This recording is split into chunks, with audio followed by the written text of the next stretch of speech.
Hello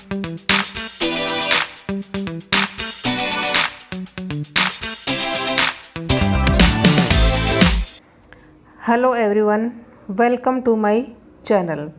आज हम पढ़ेंगे शिक्षा मनोविज्ञान। शिक्षा मनोविज्ञान का टॉपिक है किशोरावस्था, पार्ट फर्स्ट। किशोरावस्था को एडोलेसेंस कहा जाता है इंग्लिश में। एडोलेसेंस की उत्पत्ति हुई थी लैटिन भाषा के एडोल्स केयर से। एडोल्स केयर से इसकी उत्पत्ति हुई थी। एडोल्स केयर का अर्थ होता है परिपक्वता की ओर बढ़ना या प्रोग्रेस टू मैच्योरिटी या टू ग्रो टू मैच्योरिटी भी कहा जा सकता है इसको, कि परिपक्वता की ओर किशोर बढ़ते हैं, जो पूरे मैच्योर हो जाते हैं, उस अवस्था को कहते हैं किशोरावस्था या एडोलसेंस। किशोरावस्था का सर्वप्रथम क्रमबद्ध व वैज्ञानिक अध्ययन अमेरिका के प्रसिद्ध वैज्ञानिक स्टैनली हॉल ने दिया था। स्टैनली हॉल की एक पुस्तक है एडोलसेंस।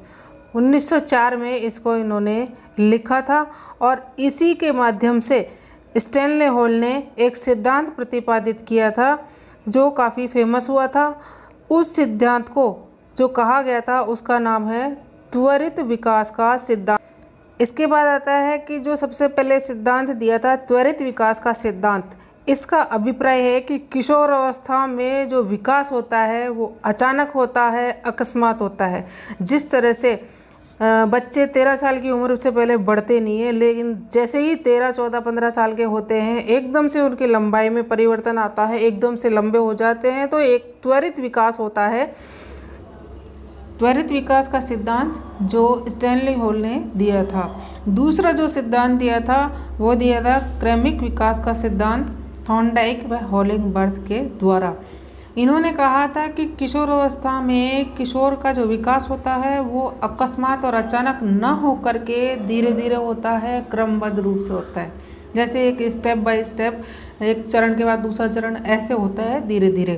तो थॉर्नडाइक व हॉलिंगबर्थ ने इसको क्रमबद्ध रूप से विकसित होने के लिए बताया गया है। किशोर अवस्था में जो विकास होता है वो क्रमबद्ध रूप से होता है, न कि अचानक।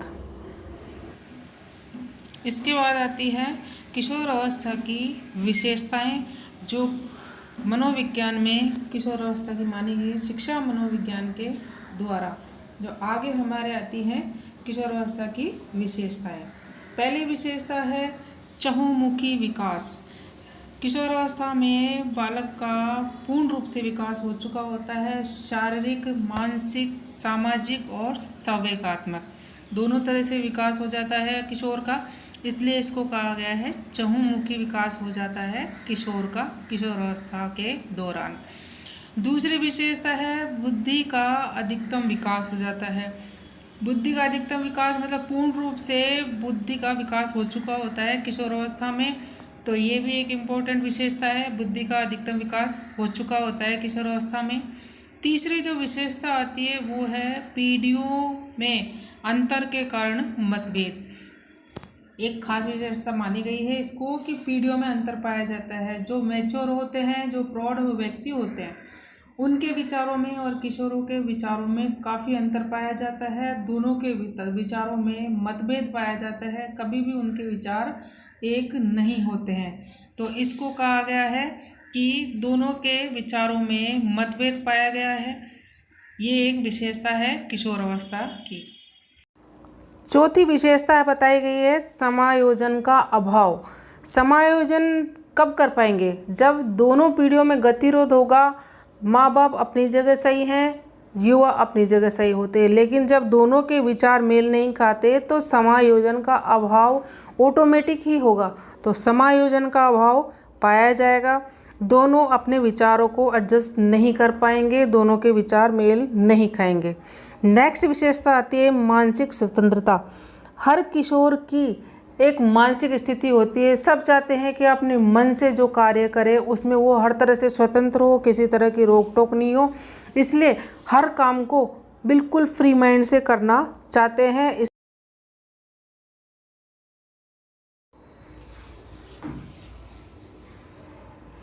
फिर नेक्स्ट विशेषता आती है विद्रोह की स्थिति। जब किशोर समायोजन नहीं कर पाएंगे, उनके जो बड़े हैं वो समायोजित नहीं होंगे उनके साथ, तो विद्रोह की स्थिति ऑटोमेटिकली पैदा हो जाएगी। तो आपस में विद्रोह और गतिरोध की स्थिति हो जाती है। तो विद्रोह की स्थिति भी किशोर अवस्था के अंदर ही आती है। नेक्स्ट विशेषता है स्वतंत्र सोच का विकास। किशोर अपने विचारों को स्वतंत्र रूप से सोचते हैं, उस पर विचार करते हैं और उसको पूरा करने की कोशिश करते हैं। तो स्वतंत्र विचारों का विकास भी किशोर अवस्था के अंदर ही होता है। नेक्स्ट विशेषता आती है स्वतंत्र निर्णय क्षमता का विकास। जब स्वतंत्र सोच होगी तो निर्णय क्षमता भी मजबूत होगी, स्ट्रॉन्ग होगी, तो स्वतंत्र निर्णय क्षमता का विकास भी इसी अवस्था के अंदर ही पाया जाएगा। जो अगली जो विशेषता है वो है ईश्वर तथा धर्म में विश्वास या अविश्वास।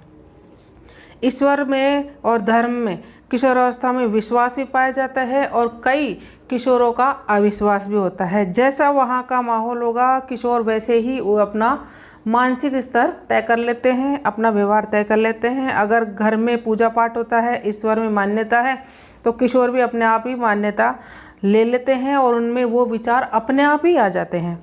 किशोरों में धर्म में और ईश्वर में इसका आस्था देखी गई है, तो किशोरों में ये गुण पाया जाता है।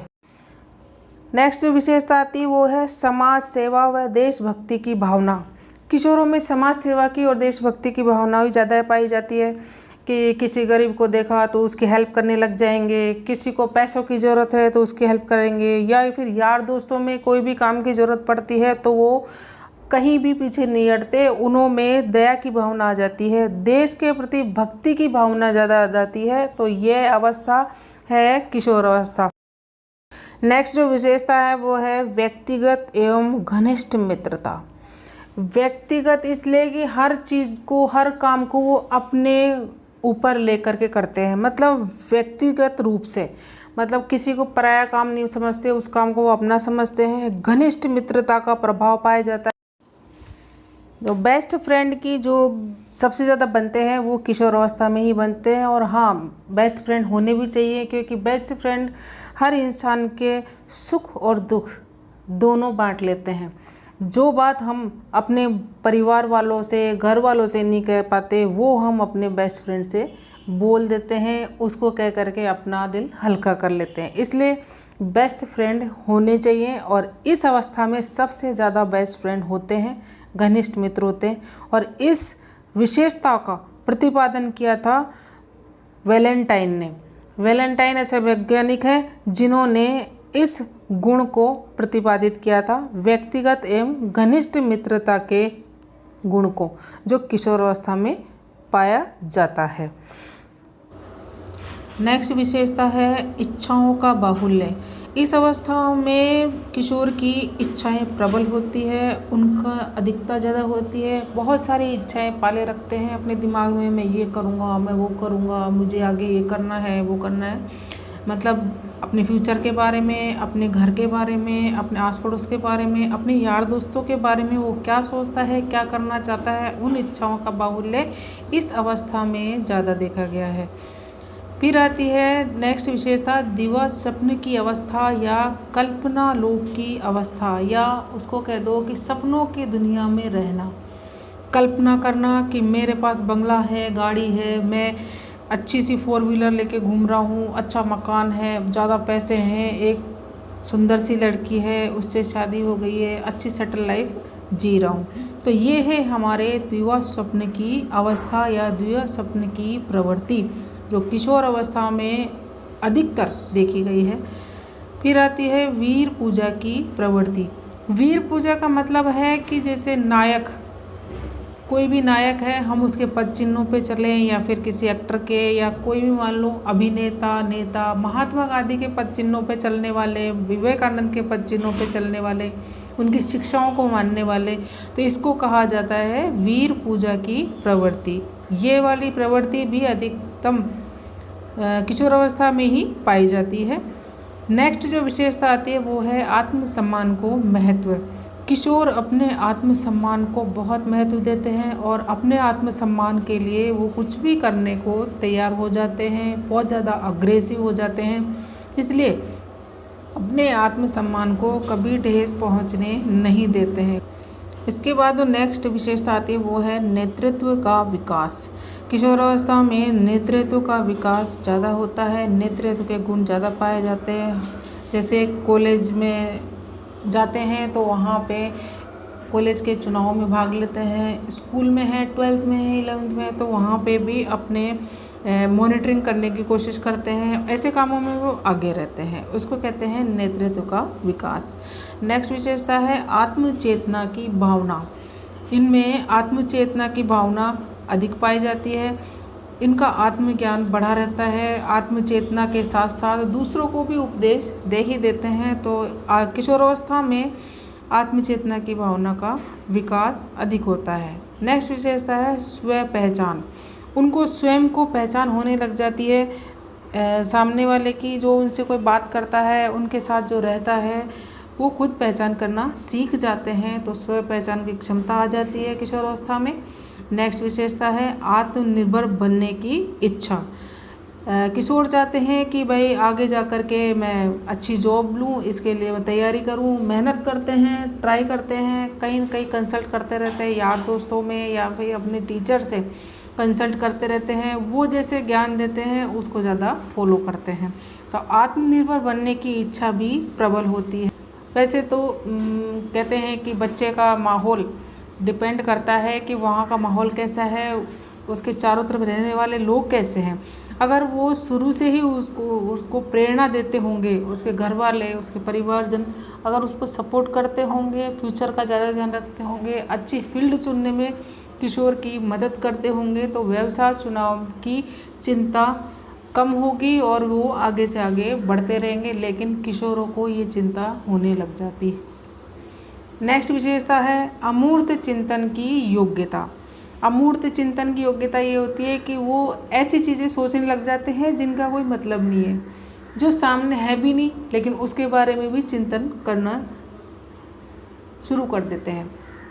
जिस तरह से कोई मूवी देख के आए, मूवी में कोई सा किरदार उनको समझ में आया कि ये अच्छा है, ये इम्प्रेस उनको, वो किरदार उनको इम्प्रेस कर चुका, तो उस चिंतन अपने दिमाग में करने लग जाते हैं, उसके बराबर अपने को योग्य मानने लग जाते हैं। वो होता है अमूर्त चिंतन। तो साक्षात सामने नहीं है फिर भी उसका चिंतन करते हैं। ये है किशोरावस्था के गुण। नेक्स्ट जो विशेषता है वो है काम प्रवृत्ति।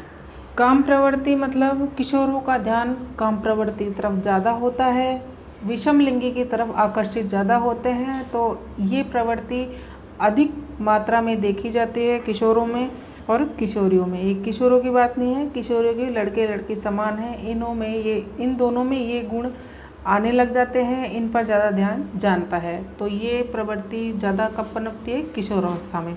नेक्स्ट है आदर्शवाद बनाम यथार्थवाद। आदर्शवाद बनाम यथार्थवाद, आदर्शों पे चलते हैं और यथार्थ सामने जो दिख रहा है उस पर विश्वास करना भी सीख जाते हैं कि ये यथार्थ है, ये सत्य है और ये साक्षात है। इस पर इनका विश्वास होने लग जाता है। अध्ययन के प्रति गंभीर, अपने जो अध्ययन करते हैं, जो स्टडी करते हैं, उस पर वो बात काफ़ी सीरियस हो जाते हैं, उसको बहुत सीरियस रूप से पढ़ते हैं, एग्ज़ाम्स में भाग लेते हैं। लेकिन वही मैंने बात पहले बोली थी कि परिवार का माहौल ये डिसाइड करता है कि बालक क्या काम कर सकता है और आगे क्या करेगा। जैसा माहौल दोगे वैसा बच्चा सीखेगा। इसी के आधार पर अगर वहाँ पे आप उसकी पढ़ाई पे ज़्यादा ध्यान दोगे तो वो अध्ययन के लिए गंभीर होगा, सीरियस होगा। नेक्स्ट है सौंदर्य का उपासक। किशोरों को अच्छा दिखने का शौक़ ज़्यादा होता है, सुंदर चीज़ें पसंद ज़्यादा करते हैं, अपनी ड्रेसिंग सेंस पर ज़्यादा ध्यान देते हैं, अपने हेयर स्टाइल पे ज़्यादा ध्यान देते हैं, कैसा दिख रहा हूँ या अपनी पर्सनैलिटी मेंटेन करने की कोशिश करते हैं। इसलिए सौंदर्य उपासक ज़्यादा देखे गए हैं किशोर। नेक्स्ट विशेषता है विपरीत लिंग के प्रति आकर्षण। वही काम प्रवृत्ति जब होगी तो विपरीत लिंग के प्रति आकर्षण होगा ही होगा। ज़्यादातर आपने देखा होगा कि जैसे ही 13 से 19 साल की जो उम्र होती है किशोर अवस्था की, उसमें बालक लड़कियों की तरफ आकर्षित ज़्यादा होते हैं। तो मेन कारण इनकी उम्र का है। टीनेजर जो एज है उसमें विषम लिंगी की तरफ ज़्यादा आकर्षित होते हैं, समलिंगी की तरफ भी होते हैं लेकिन खाली फ्रेंडशिप तक। नेक्स्ट विशेषता है माता पिता से अधिक उम्र वालों को महत्व देना। माता पिता के जो उम्र के हुए उनसे भी ज़्यादा की उम्र के हैं उनको महत्व देते हैं, उनका आदर सत्कार करते हैं, उनके रेस्पेक्ट करते हैं। कहीं भी मिल जाएंगे उनके पैर छुएंगे, नमस्कार करेंगे, उनसे मिलेंगे, बातचीत करेंगे, तो किशोरावस्था में ये गुण आ ही जाता है। नेक्स्ट है मित्र संस्कृति अपनाना। सबसे मित्रतापूर्ण व्यवहार करने की कोशिश करते हैं। अनजान होता है उससे भी बात करने की कोशिश करते हैं। अगर कोई नया दोस्त है तो उससे भी अपने साथ मिला लेते हैं, उसको अलग से नहीं छोड़ते। नेक्स्ट विशेषताएं हैं किशोरों की वाणी कर्कश व भारीपन आ जाता है। किशोरों की जो वाणी होती है उसमें कर्कशपन आता है, मोटी आवाज़ हो जाती है और एक तरह से कानों को चुभने वाली आवाज़ हो जाती है किशोरों की। तो किशोरों की वाणी में जो परिवर्तन होता है वो इसी अवस्था के दौरान आता है। और दूसरी जो विशेषता है वह है किशोरियों की वाणी मधुर और कोमलता लिए होती है। तो किशोरियों की जो आवाज़ होती है वो काफ़ी मधुर और कोमलता लिए होती है, उनकी वाणी सबको अच्छी लगती है। तो इसी वजह से किशोर अधिकतर विषम लिंगी की तरफ आकर्षित ज़्यादा होते हैं। तो ये परिवर्तन आते हैं किशोरावस्था में।